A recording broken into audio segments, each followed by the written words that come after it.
Have you ever wondered where the tradition of having a Christmas tree comes from?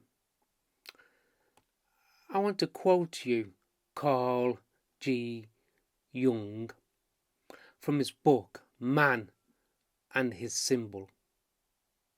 You may ask many civilized people in vain for the real meaning of a Christmas tree or of an Easter egg. The fact is, they do things without knowing why they do them. There is no existing account for the first Christmas tree. In fact, it was not until the 16th century that the earliest historical reference appeared.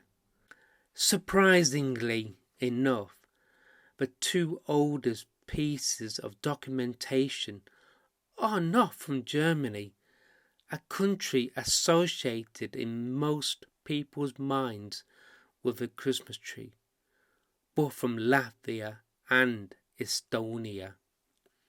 The earliest record of a Christmas tree comes from the year 1510 in the city of Riga in Latvia, not too far from Leningrad at the eastern end of the Baltic Sea.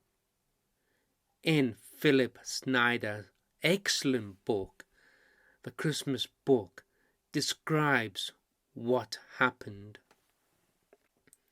On Christmas Eve, after a festive dinner, black-hatted members of a local merchants' guild carried an evergreen tree decorated with artificial roses to the marketplace, where, in a seeming vestige of paganism, they danced around the tree, then set fire to it. That was in 1510.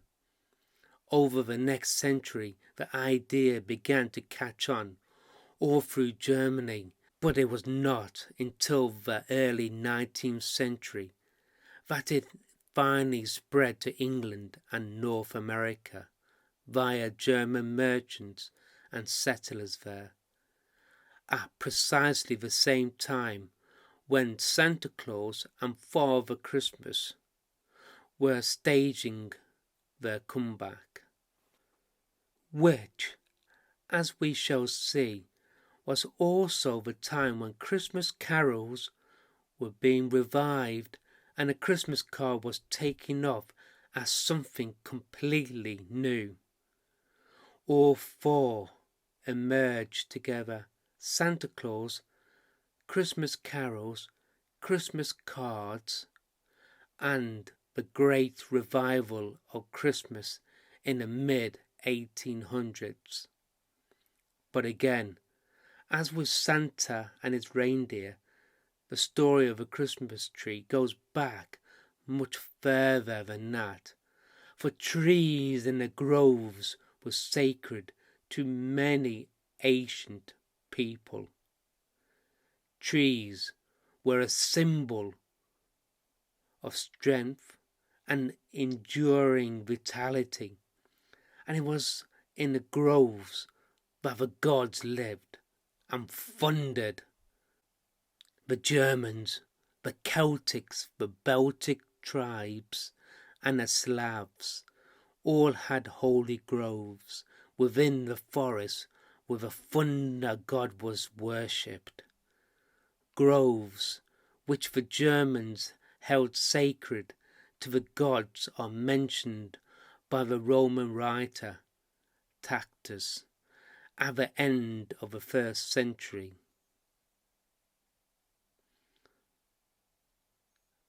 The Parisians remained heathen long after Germany as a whole had been converted into Christians, and in the 16th century writers who visited them described sacred woods in which they made sacrifice and sacred springs which Christians were not allowed to approach.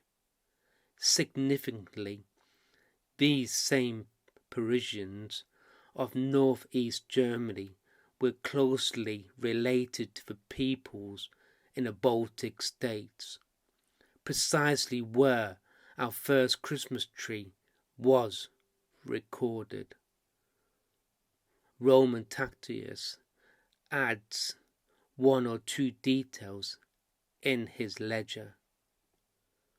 They do not deem it consistent with a divine majesty to imprison their god within the walls or represent them with anything like human features.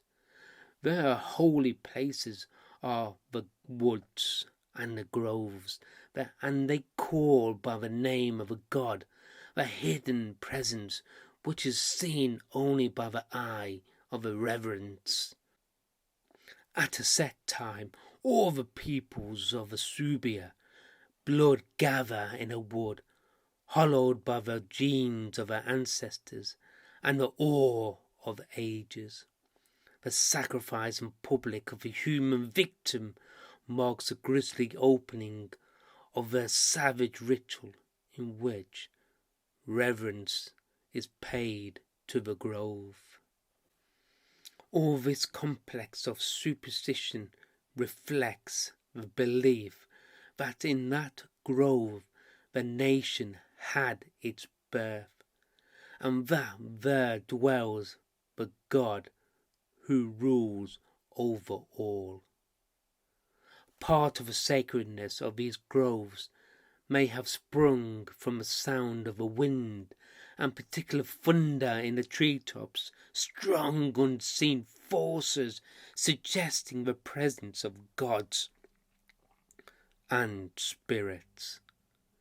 But apart from that, there were trees and shrubs, the conifer, holly, ivy and mistletoe, that remained green, even in the dead, white waste of a northern winter, which meant that they too were sacred, for green was the colour of life.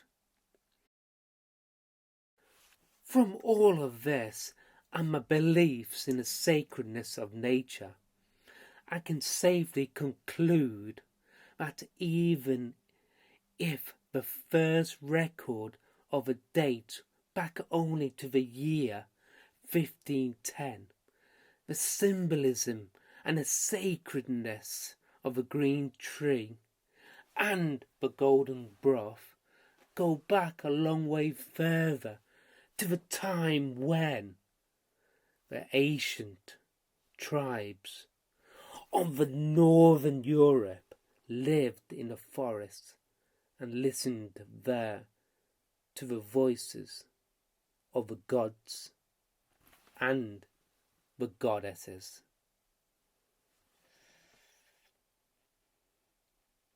I would like to know what your views are and what your interpretation of a Christmas tree means to you. Please comment below.